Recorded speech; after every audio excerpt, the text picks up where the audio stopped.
And anyway, it cost you 11 cents to get the movie. You had to have 11 cents. And an ice cream cone, you had to have a nickel, you know, to get it. But most time, a lot of times we'd buy us ice cream cone and walk in the theater, you know. I shouldn't have known up that, but we will. Anyway, we'd walk back in like we'd done been in the theater, you know. And we had a lot of clothing stores, we had grocery stores and all funeral homes, pop plant. Had a new car building down here at one time, Evans Chevrolet. And this town used to boom. This is a booming town, you know. But I guess that's about, of course I use town now for mail and everything, you know, and come down. I'm proud of this little town, but I hate to see it go down like it did, you know, that's the thing of it. People let it go to the waste, you know. They had to leave here, a lot of them died, you know, and they had to leave. And left, you know, a lot of property empty. Now, one of the things I've noticed a great amount of diversity in the area. Were you familiar with or knew folks from Europe or various families of descent from? I think my grandpa came from Wales, England, over in England, and now when his dad came from England, he got a job in Nanticoke, Pennsylvania in the coal mines. And that's why my dad decided to come this way to, he had an aunt that lived here, Armstrong, Granny Armstrong. We called her Granny because she was so old. But he had an aunt lived here, and he came here to stay with her and went into the coal mines. And of course fell in love with Mom and stayed. But Mother's mom and dad was always from this area, North Carolina, Virginia, West Virginia. Now mine, I think my family originated in Germany. Germany. They come from Germany, as far as I can remember. And the Baileys, the old part of the Baileys, you know, the real old people, they started these lumber companies around here, up here in Bluefield, Princeton, Bailey's Lumber Company. That's what they come here and cut timbers, you know, and start the lumber companies and stuff like that in Bluefield, you know. So, but my grandpa, he was more or less a farmer. He was a farmer, you know. He had a big farm down in on the other side of Princeton, you know, and he mostly was a farmer. But as far as I know, I didn't know too much about the real old ones, you know, but we got a history on them somewhere, haven't we? Yeah, I have a history of the We got a history on the Baileys, you know. They go way back in Germany and different places. I had my granddad's passport when he came from England over here, and then another paper from Wales. I don't know where Wales comes in at, but it came from Wales. He brought that to me. My dad did. But I really don't know whether my grandma was from this area, I mean from Pennsylvania area or not. I just know she met Grandpa in Nanticoke, Pennsylvania. But Mother never was.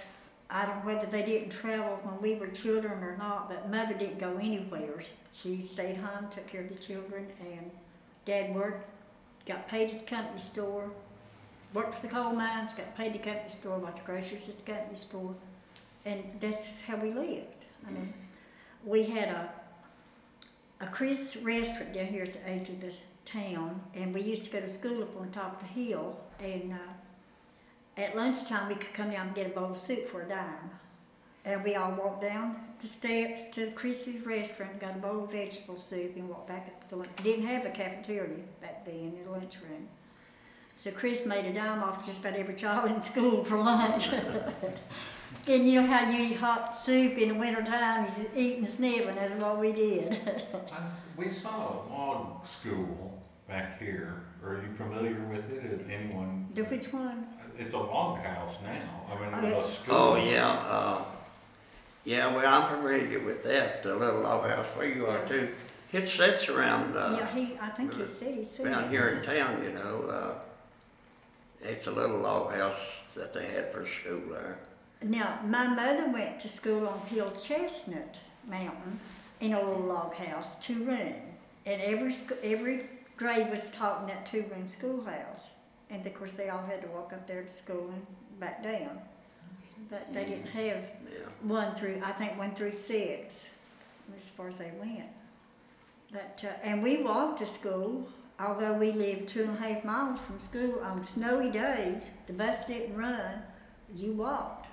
You walked to school and back from school, and you'd be froze. But the teachers gave you credit for going. And we had a ball. It's more important to walk than what it was to ride the bus. Nowadays, you ride the bus or you don't go.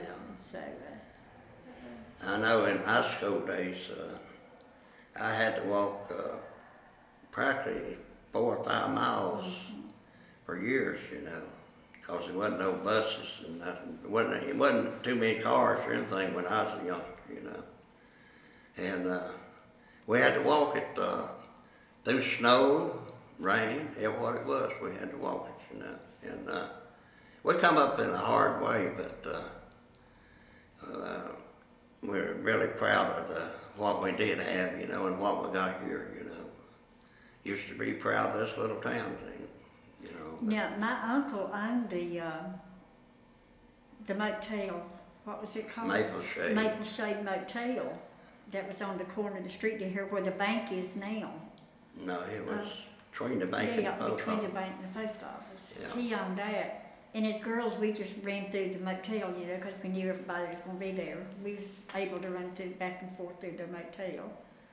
And at the time, the show mines didn't charge you for going through it, so we made a playhouse out of it. We was in and out of that show mines more times than we was at home, I guess, weren't we?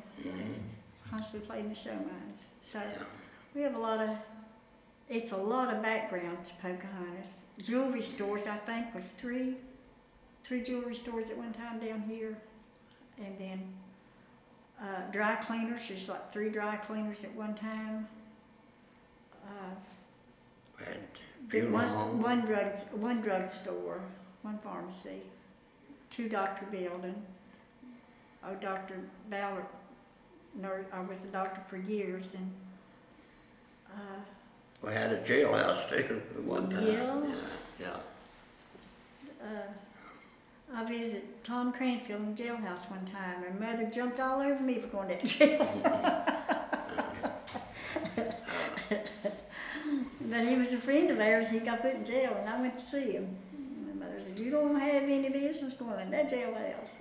But it was a lot of fun. We've enjoyed life, and you can't tell children now what fun we had growing up because it's a different kind of fun now. They really don't know what fun is. You played out dark at nights, hide and seek and jump rope and this and that. And on Saturday nights always had a weenie roast. Be about 40 or 50 young teenagers there, and you stayed from dark until 10, 11 o'clock at night, and you were supervised. But every Saturday night we got to have a weenie roast. That was what we did. And of course, when we got ready to date, you dated at church. You went to church, you met your boyfriend at church, and you married at church, wasn't it? That's how we grew up. So.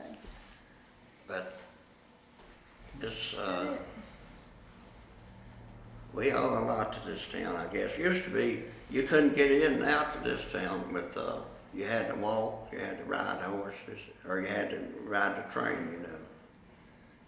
That's the way most people done their shopping and stuff, you know, around here. It's on horseback. And they had a lot of these farmers that off in these mountains here, they used to come in here with wagon loads of vegetables and hog meat and stuff like that, you know. And most everybody raised what they took them to eat, you know. And they come in here at these stores and furnish these stores all their produce and stuff, you know. So it's been a lot to go on in this little town, and I guess we just gotta be proud of who we are and what we went through with. Where it came from.